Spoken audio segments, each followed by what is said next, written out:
Okay, so when we work, we need a wooden board. Those are in the back corner, all stacked up real nice on the shelves. For this project, we're working kind of small, so you don't need a really big board. Just get whatever. And at the end of class, you'll need a trash bag, and I'll remind you of this at the end to wrap it up. You're also gonna want some clay modeling tools. You know, like for right now, you might not really know what you want, so you might just grab kind of a variety of things. You're gonna want a scoring tool. That little guy, the little one that has the little tines on it. And you're gonna need some slip. Slip is in the cabinet on the back counter. It has a label on it. It says slip. You're gonna want one of these. There's probably enough for one for every like 2 people. So you're gonna need to share.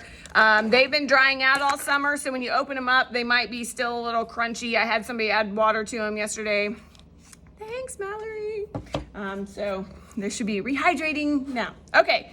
And then we got some dowel rods back there too. Once again, maybe like a couple for each table. This is the thing we're gonna shove through your piece, okay?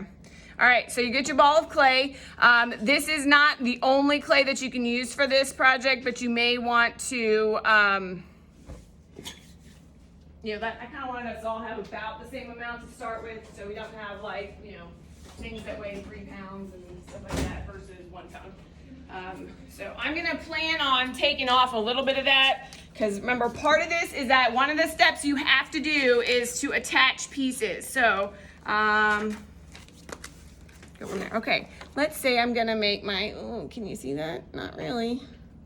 Anyway, I'm making a goldfish. I need to put my white background back here. I'm gonna make my goldfish. Okay, so just wanna show you where my brain is going. So I'm gonna plan on, you know I'm gonna want my fins to be separate pieces. So I'm gonna pull off some clay for that. And I might actually even make my tail a separate piece. So right now I'm kind of thinking, okay, maybe body and tail.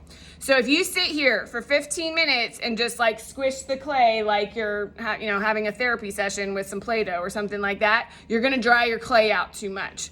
Clay is awesome in that you can squash it up and restart, but not necessarily with the same ball of clay. So you may have to eventually go get a fresh piece of clay because you wadded it up and started over so many times. That's actually okay, so keep in mind the whole time you're working on this, I'm shoving a hole through this thing.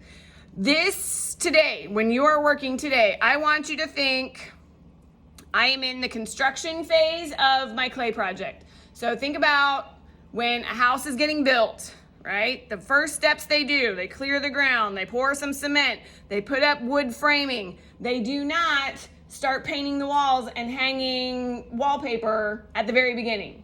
That's the end stuff, the like fine details, what I call the pretty princess time. Like we're not at that part yet. So don't sit here for 15 minutes like doing, oh, it has to be so perfectly smooth. We are not there yet. We are in just the rough it out, like get a general form, right? Like I'm trying to get some sort of like little goldfish form. I'm kind of going with a body and a tail.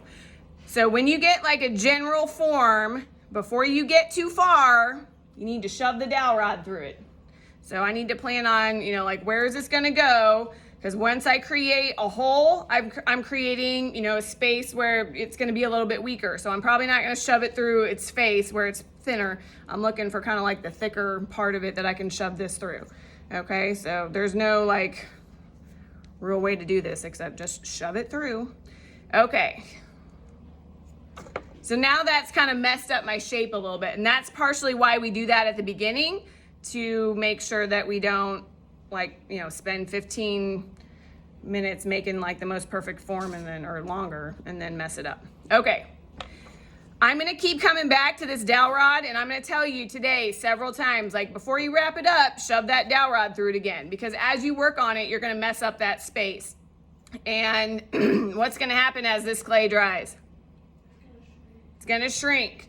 And if you've closed that hole up too much and then it shrinks in addition to that, it's not gonna fit on our stack. And then your little spirit stack has to like sit off to the side like it's been bad and it's in timeout. Sean. Can you just build it like while it's on the mountain? Can you do what, sir? Can you build Yeah, you can. Just I don't have like 28 of these, so just, you know, if the other people around you need it, you need to share. Okay, so I got my hole and I'm gonna keep working. And I can set it down now because I'm remembering, you know, this is gonna stack, so I don't really, you know, the bottom can stay kind of flat or whatever. And I'm gonna keep shaping it. Let's pretend I'm ready to put on its fins. I'm not really, but we'll pretend I am. As clay gets thinner, any thin parts, if it feels weak right now, like if I pick this up and the tail like flopped back, it's too thin and you need to reinforce it. Nothing magical happens as clay dries. It doesn't get stronger. It actually only gets more, you know, delicate and fragile. So if it's not strong now while you're making it, it's not gonna get any better. So anything you attach needs to be attached really well and not super thin. Anytime you attach pieces, if it like, you know, if I'm attaching 2 pieces of clay, if they get thinner at their attachment point, that's kind of an area of weakness. So just be aware of that. Okay. Here's my awesome fin that I'm going to put on. I'm not sure I totally love it, but for the sake of time, we're gonna do it. Okay, I have to score. So wherever I'm gonna attach it, I'm breaking up the surface a little bit. And then I'm gonna score where I'm gonna attach it. So I'm scoring my little thing just a little bit. And if I don't have a scoring tool, you do the same thing with your needle tool. Just crisscross, you know, it's like you're cross hatching if you've done that with drawing. Got my slip. All I'm gonna do, this slip is, it's still pretty thick. This, honestly, you can do this a lot with water because this clay is super soft. So we don't really need to like have a whole bunch of slip, but I'm just gonna put a little bit of slip and then I'm gonna put my little fin on and then I have to smooth it. So I scored it, I slipped it, I smoothed it. You have to do that. It is not an optional step. Smoothing it. The whole point is make it look like it's not 2 pieces anymore. Make it look like it was 1 piece, you know, forever and always, or whatever. All right, then I would go on and do the next one, blah, blah, blah. So for today, we are on advisory schedule, so we don't have our full time, and plus we are gonna do our studio job, so we're gonna take a little extra time since we're not into the rhythm with that yet. We'll stop a little bit earlier, so don't get too hung up on like, all I have is this weird potato blob with a hole shoved through it. That's okay. You have all class tomorrow. I don't have any demo or anything for you tomorrow. Besides, you know, we do bell work and then you can just work the whole time. Okay. Ooh, he might get like a cool little tail wave. Okay. Anyway, that's the deal. And then we'll talk about cleanup, what to do, how to store it and everything when we get there. Yes?